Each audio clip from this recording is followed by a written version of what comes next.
नवंबर 2005 में नीतीश कुमार बिहार के मुख्यमंत्री बनते हैं और 15 सालों से चली आ रही लालू और राबड़ी के शासन को ख़त्म करते हैं। लालू और राबड़ी के शासन पर सबसे बड़ा आरोप रहा कि इनके शासनकाल के दौरान बिहार में जंगल राज जैसी स्थिति कायम हो गई थी। बिहार में भ्रष्टाचार था, करप्शन था, क्राइम था, कम्युनलिज्म था, संप्रदायवाद भी बहुत ज़्यादा यहाँ पर था, जातीय हिंसा होते थे। और नीतीश कुमार ने दावा किया कि बिहार में सुशासन राज्य की स्थापना होगी और बहुत हद तक स्थापित हुई भी। लेकिन अगर हम बात करें 2019 के एनसीआरबी यानी कि नेशनल क्राइम रिकॉर्ड ब्यूरो के, जो कि जारी करती है हर एक साल पूरे देश भर में जितने भी तरह के अपराध होते हैं उनसे संबंधित आंकड़े, तो वो आंकड़े देखने के बाद काफ़ी अचरज होता है कि 15 सालों से बिहार में नीतीश कुमार की सरकार है और उसके बावजूद भी यहाँ पे क्राइम का जो रेशियो है वो थमने का नाम नहीं ले रहा है। बिहार जो है बहुत ऐसे केसेस हैं जिसमें देश में पहला स्थान रखता है तो दूसरा किसी में रखता है, लेकिन ले देकर बात यही है कि क्राइम का जो रेट है वो काफ़ी ज़्यादा है। नीतीश कुमार कहते हैं कि क्राइम, करप्शन और कम्युनलिज्म ये उनका 3 यूएसपी है, इस पर वो कभी कंप्रोमाइज़ नहीं करते हैं। यानी कि बिहार में जो है इन मामलों पर जीरो टॉलरेंस की नीति अपनाई जाती है। किसी भी परिस्थिति में ऐसा करने वालों को बख्शा नहीं जाता है। लेकिन एनसीआरबी का जो डाटा है वो उनके शासनकाल पर प्रश्न चिन्ह उठाते हैं कि आखिर 15 साल बाद भी बिहार में क्राइम का जो स्तर है इतना ज़्यादा क्यों है। आपको हम चर्चा करते हैं, मंगलवार को ही रिपोर्ट आई हुई है यानी कि परसों आई हुई है और उसमें के अहम बिंदु जो हैं उसको लेकर हम आपको बताते हैं। सबसे पहले अगर हम बात करें तो सरकारी जो नागरिक सेवा से संबंधित जो संस्थाएं हैं उनकी लापरवाही से देश में सबसे अधिक अगर व्यक्तियों की मौत हुई है तो वो बिहार में ही हुई है। यानी कि नेग्लिजेंस ऑफ सिविक बॉडी जो मामला आता है उसमें सबसे अधिक बिहार में ही उसके कारण मृत्यु हुई है।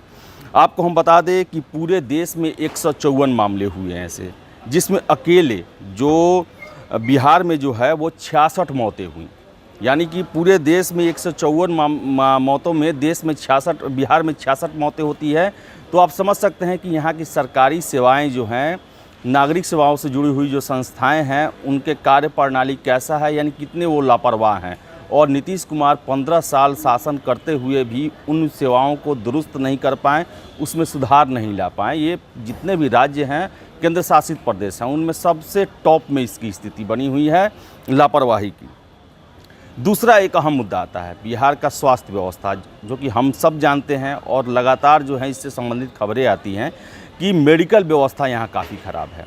कोविड के समय में भी हमने देखा था कि यहाँ की हॉस्पिटलों की कैसी स्थिति, कैसे मरीज़ तड़प रहे थे, बाहर बरामदे में ही जान दे रहे थे तड़प के। आपको हम बता दें कि देश में सबसे अधिक 31 मौत जो है बिहार में ही वो मेडिकल लापरवाही के कारण हुए हैं, यानी कि डॉक्टर समय से नहीं आए, नर्सिंग की उसको सुविधा नहीं मिली, या फिर जो एम्बुलेंस हैं उनको जल्दी मुहैया नहीं हो पाया, ऑक्सीजन सिलेंडर खाली रहा। ये बहुत तरह की लापरवाही है जिसके कारण 31 लोगों को बिहार में अपनी जान जो है 2019 में गंवानी पड़ी, जो कि रेशियो देश में सबसे अधिक है।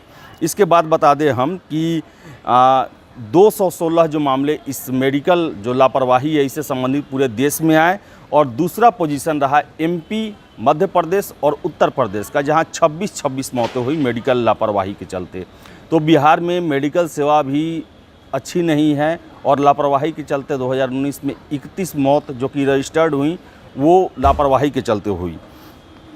वही हम बता दें अगला कदम जिसको लेकर 2019 में नीतीश कुमार ने एक बहुत बड़ा कैंपेनिंग किया था। मानव श्रृंखला बनाई गई थी दहेजबंदी के खिलाफ, यानी कि दहेज लेना और देना पूरी तरह से इस पर कड़ा कानून बनाया गया और बहुत तरह के हथकंडे अपनाए गए जिससे कि ये डौरी जो है यानी कि दहेज के कारण हत्या जो हो जाती है युवतियों की, उस पर लगाम लगे। लेकिन अगर हम बता दें तो पूरे देश में दूसरा पोजीशन है बिहार में डाउरी के चलते, यानी कि दहेज हत्या के कारण युवतियों की मौत में। आपको बता दें कि बिहार में 1127 मौतें इससे हो चुकी हैं डाउरी की, यानी कि दहेज के लिए। और सबसे अधिक देश में जो है उत्तर प्रदेश में हुआ है 2424, वहाँ मौतें युवतियों को हुई है दहेज के चलते। और पूरे देश में लगभग 7162 जो है मामले हुए हैं और इसमें से अगर हम देखें तो यूपी बिहार में आधा के आज से अधिक जो है ये मामले आते हैं और बिहार की स्थिति बहुत ख़राब है। लगभग दूसरा पोजीशन है देश के 29 राज्यों में बिहार का, जबकि इसके लिए सरकार ने इतना कैंपेनिंग चलाया, इतना जागरूकता अभियान चलाया और मानव श्रृंखला तक बनाई। वही अगर हम बात करें दंगों की और मोटा मोटी पूरे तरह के दंगों की बात करें तो बिहार में सबसे अधिक देश में दंगे हुए 7,262 दंगे 2019 में दर्ज किए गए, जिसमें 10,773 लोग पीड़ित हुए इस दंगों के कारण। और हम बता दें कि पूरे देश में जो है अगर सांप्रदायिक दंगों की बात की जाए जो दो संप्रदायों के बीच में होती है तो बिहार में सबसे अधिक 135 सांप्रदायिक दंगे रिकॉर्ड किए गए, दर्ज किए गए, जिसमें 207 लोग पीड़ित हुए। इसके अलावा दूसरा स्थान जो आता है हमारा पड़ोसी राज्य ही झारखंड का आता है, जहां पर 54 केसेस रजिस्टर्ड किए गए। तो वही पूरे देश में सांप्रदायिक दंगे जो हैं वो 440 रिकॉर्ड किए गए, जिसमें 593 लोग शिकार उसके हुए। यानी कि जो बिहार में नीतीश कुमार कहते हैं कि सांप्रदायिकता के खिलाफ वो हमेशा से सीना तान के खड़े रहते हैं और किसी भी स्तर पर राज्य में सांप्रदायिक शक्तियों को नहीं प्रवेश देना चाहते हैं। 2013 में नरेंद्र मोदी को उन्होंने इसी कारण अपना गठबंधन 17 साल पुराना तोड़ लिया था, लेकिन इसके बावजूद भी नीतीश कुमार के 15 साल के शासन के बावजूद भी देश में सबसे अधिक सांप्रदायिक दंगे जो हैं वो बिहार में ही होते हैं। एनसीआरबी की रिकॉर्ड यही कहती है कि 2019 में 135 सांप्रदायिक दंगे हुए, जिसमें 207 लोग पीड़ित हुए। यानी कि बिहार में दंगों पर नीतीश कुमार भी रोक नहीं लगा पाए। वही अगर हम बात करें सेक्टेरियन यानी कि अलग अलग पंथों के बीच में जो वायलेंस है, उसमें भी बिहार का स्थान सबसे ज़्यादा है।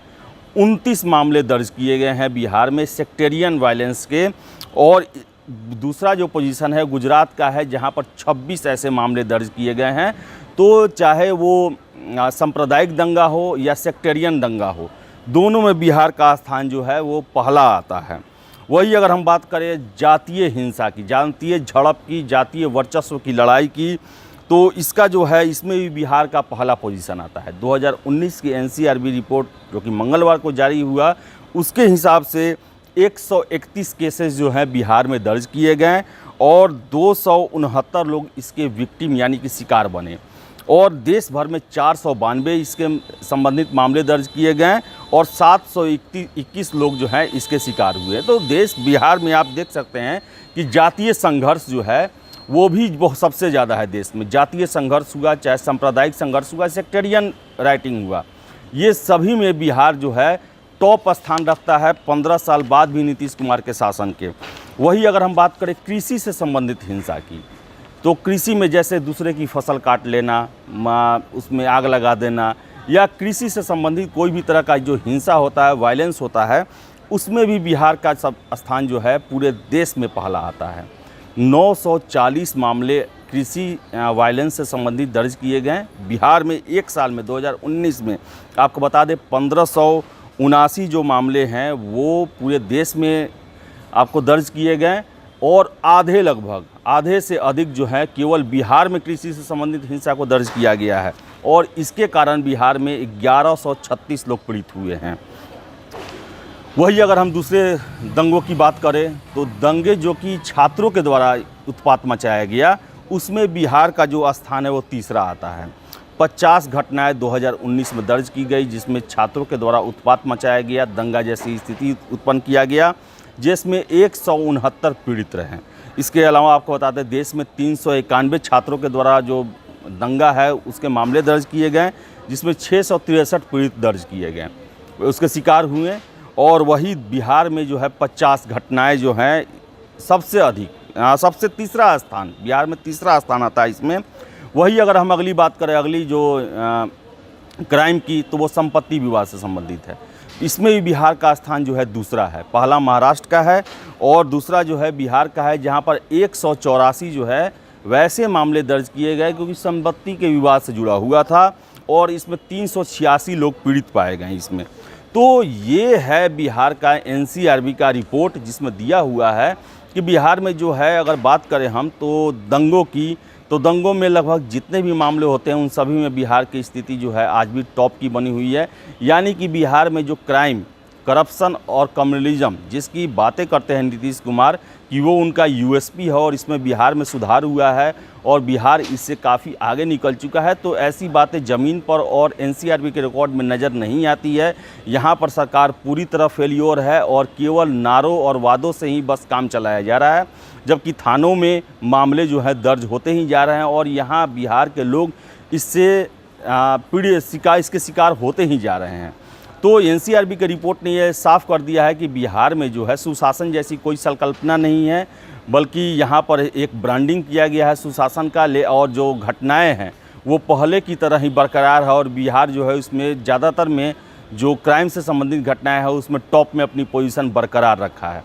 तो वही अगर हम बात करें, बिहार में चुनाव भी होने वाला है और ऐसे में ये जो एनसीआरबी का रिकॉर्ड है ये नीतीश कुमार को काफ़ी परेशानी में डाल सकता है, क्योंकि नीतीश कुमार जो हैं इसको लेकर सभी जगह सभी मंचों पर बोलते हैं कि बिहार आके देखिए, बिहार में काफ़ी शांति है, सुशासन है।